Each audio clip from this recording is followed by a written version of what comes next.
মিছিলে দাঁড়াতে হতো না এবং আমাকেও এই কথাটা বলতে হতো না।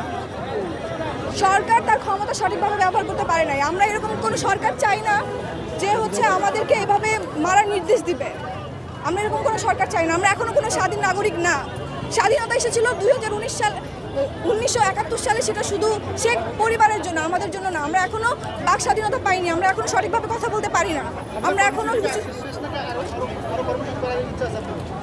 অবশ্যই যতদিন না পর্যন্ত সরকার পদত্যাগ করবে ততদিন পর্যন্ত আমরা এই আন্দোলন চালিয়ে যাব। আমার দাবি একটাই, আমি সরকার পদত্যাগ চাই। আমি কোনো 9 দফা দাবিও কোনো বিচার চাই না। আমি কার কাছে বিচার দিব? আসলে সরকার যেখানে নিজেই মারার নির্দেশ দেয় তার কাছে বিচার দিয়ে তো লাভ নাই।